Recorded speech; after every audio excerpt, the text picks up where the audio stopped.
Alright, y'all, welcome to my Avatar characters tier list. I will be ranking every single significant character from the Avatar, The Last Airbender series, as well as The Legend of Korra. And here I've got my rankings. I got the G's. These are just like the overall like best characters in both series.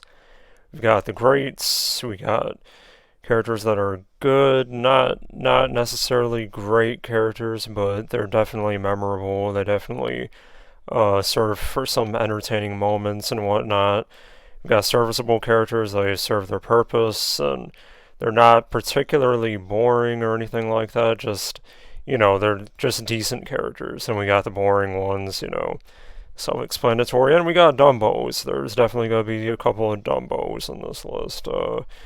But anyways, let's get right into it. Looks like we're kicking things off with Ty Lee. We got Ty Lee from Avatar: The Last Airbender, and Ty Lee, I will say she is a good character. She's good. Kind of a side character, one of Azula's sidekicks. I really like the way she fights for sure. She's got all that like nimbleness and very flexible. Uh, and oh yeah, and the big thing with her though is that like she can stop people's bending, and now that's really cool. It was really cool they introduced that in the show. It was a very unique way of showing how these people can fight.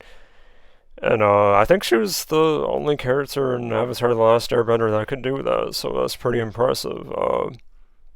I think she was. No, I didn't watch Avatar: The Last Airbender when I was a kid because I didn't. I knew that I wanted to start it. I wanted to start it from the beginning, and with Nickelodeon scheduling, I couldn't really like do that. So I didn't watch it as a kid, but I bring that up because I guess she was a lot of people's childhood crush, which is kind of interesting. But I mean, she just looks like a kid to me now. So the only enjoyment I got out of her was just watching her fight, and she's also a pretty like fun character in terms of personality. I like that she had a crush on Sokka and everything. Just added a little like flavor to her personality. So. Yeah, good character, Ty Lee, good character. Next up, we got Ozai. Yeah, Ozai, Fire Lord Ozai. I'm just gonna put him in serviceable. He was. I mean, I think serviceable is a pretty accurate way of describing him, in my opinion. He's obviously got like the big fight with Aang at the end of the series. That was really cool to watch. The moment where he like uses lightning bending on Zuko, that was pretty intense. So I mean, I say he's serviceable because you don't really learn a whole lot about his like personality or his background or anything like that.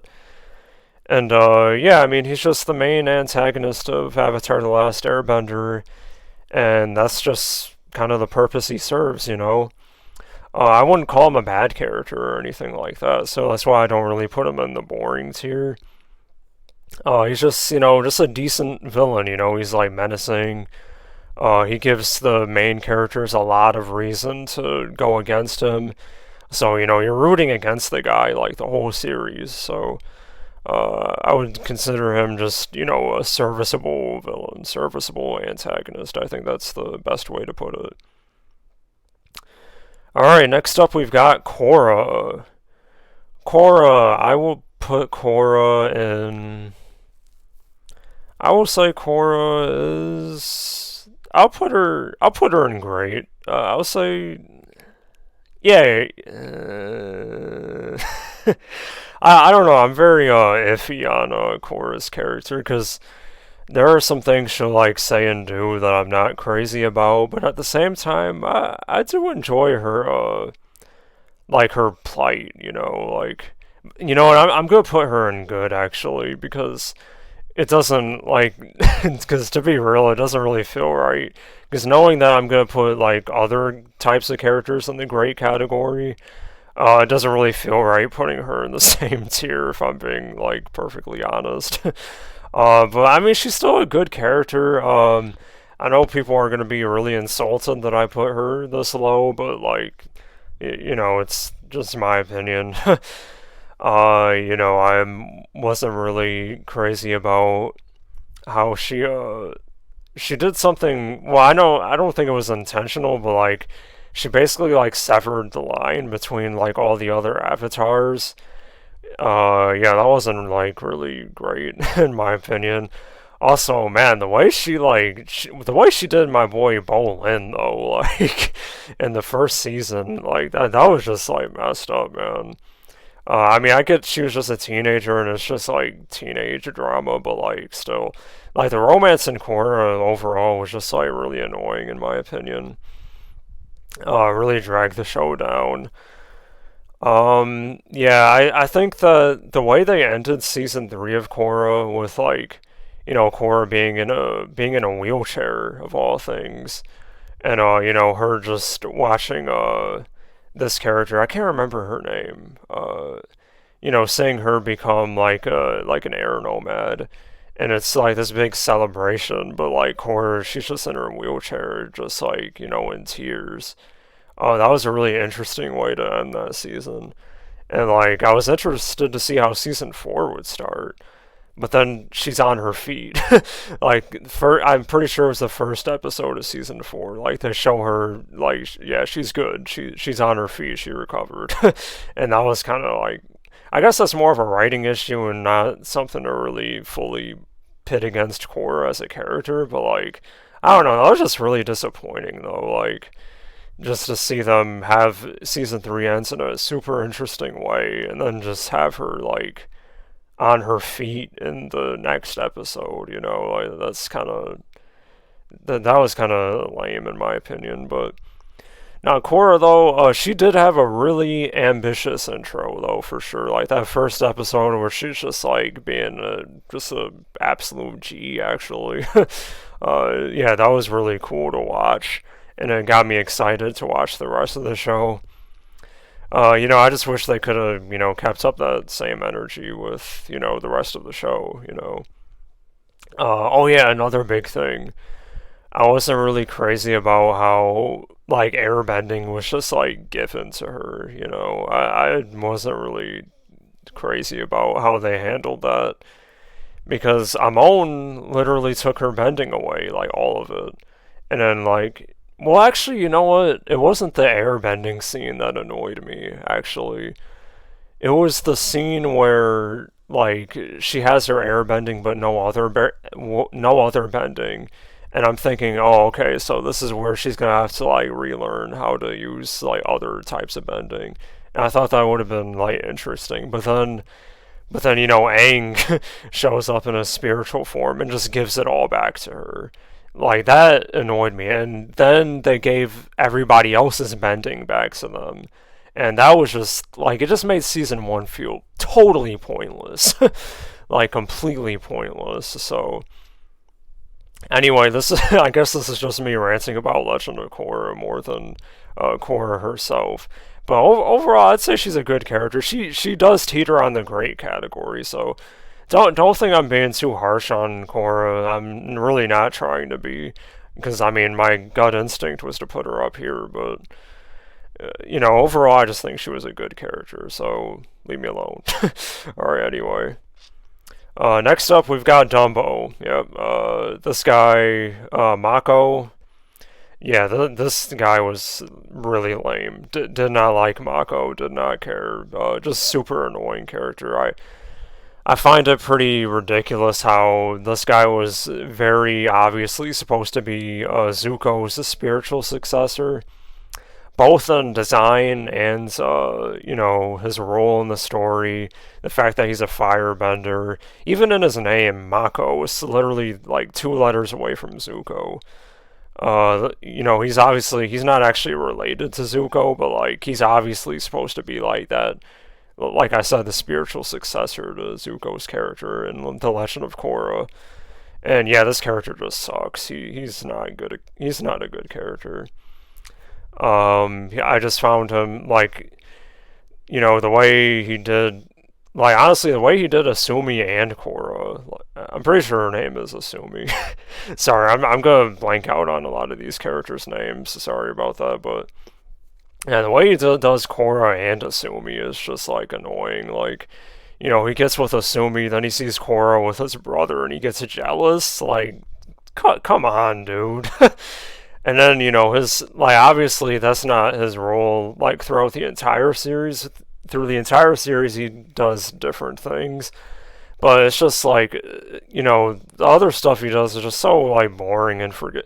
Like, it's just a really, like, boring character. And I don't even put him in that category because of how much he annoyed me at times. So, yeah, that character just sucks. Anyway, let's move on to a great character. The great character we've got. First one is Bolin. I really like Bolin.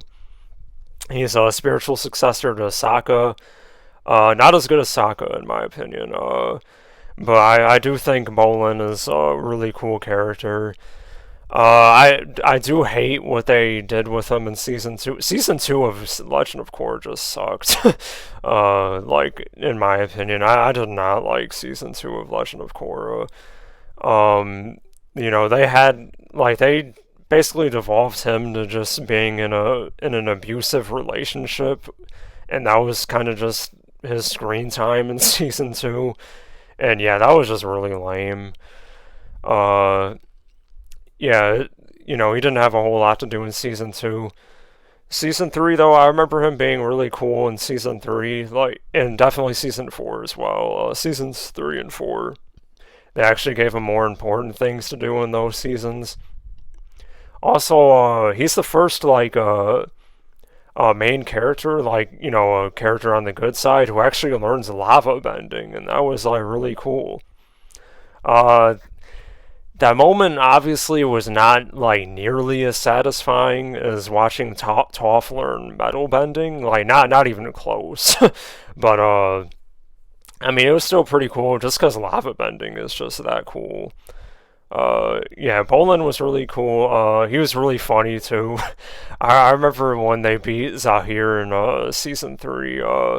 Zahir, he was just spouting his nonsense, and then Bolin literally takes his sock off and like puts a sock in the dude's mouth while he's talking.